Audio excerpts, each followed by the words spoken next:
به به، سلام، بفرمایید. آقا ببخشید، بنده یه سوال داشتم. به نظر شما اگه شیخ فری رو بگیری به چلونی چند من کره دجالیت میتونی ازش بگیری؟ جان، منظورم چیه؟ منظورم اینه که دوز دجالیت این پسمونده خمینی چقدره؟ بی زحمت یه نگاهی به این تیکه از سخنرانی جدیدش بندازید، شاید سوالم بیشتر مفهوم بشه. در صلح حدیبیه حق پیروز شد،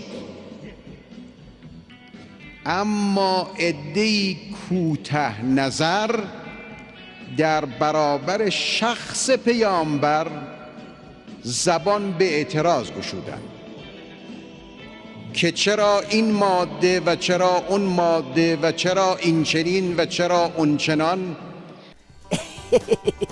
میبینی این روباهک بنفش واسه حالگیری از دلواپسان نظام گیج دجالیت رو تا کجاها فرو کرده. تا اینجا هرچی گفت مقدمه بود، نتیجه گیری رو ملاحظه کنید. این همه عقب نشینی، کوته نظران عاقبت بینی را گاهی عافیت طلبی می‌بینند. عاقبت بینی و تدبیر غیر از عافیت طلبی است.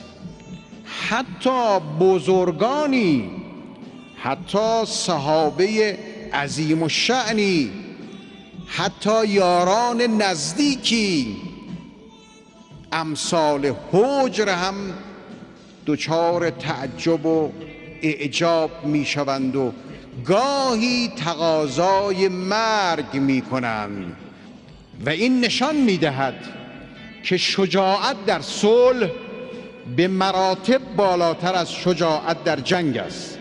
صلح شجاعت دوچندان را می طلبد. آره، خیلی شجاعت میخواد.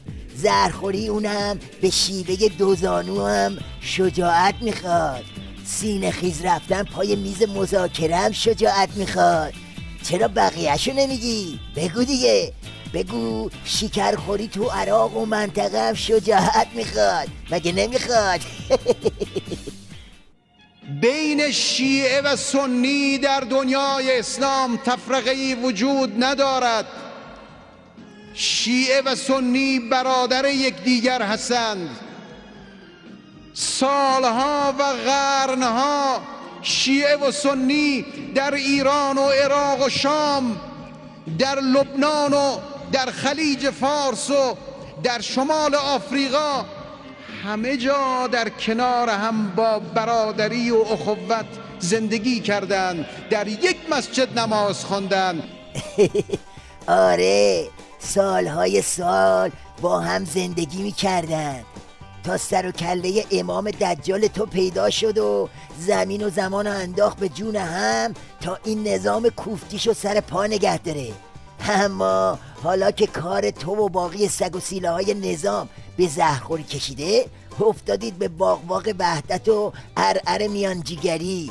بیا اینم حرفای کوسه درباره عراق. ما میخوایم در امور داخلی کشورها دخالت کنیم و امیدواریم میانجی خوبی برای خاموش کردن این آتش باشیم. نظام ولایت نگو، کپسول آتش نشانی بگو. همینه دیگه، وقتی ساقیان زهر اینجوری حرف بزنن دیگه تکلیف مشتریشون که علیگدا باشه روشن میشه. هوای عراق به قدری پسه که علیگدا هم ماستا رو کیسه کرده و بعد عمری عراق خوری حالا بشقاب و پس میزنه و میگه خودشون تمومش کنن. ما معتقدیم فتنه ای رو که امروز در عراق افتاده است، این فتنه رو خود عناصر عراقی میتوانند کفایت این رو دارن که اون رو از بین ببرن. هیچ احتیاج به دخالت دیگران نیست. اینی که گاهی شنیده میشه از آمریکایی‌ها در مورد دخالت در عراق، ما به شدت با این مخالفیم.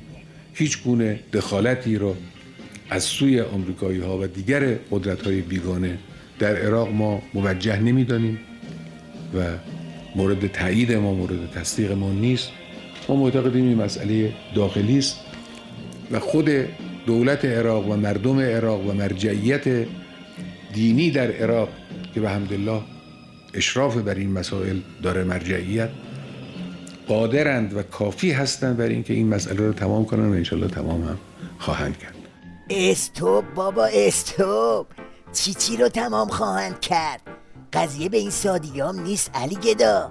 فکر کردی با یه ویراژ ولایت مدارانه و یه زیرابی دوغکی میتونی خودتو در ببری؟ تمام خواهند کرد. اما کیا؟ مردم ایران. کجا؟ وسط تهرون. وای چه شود؟ بگیر که اومد خوبش هم اومد.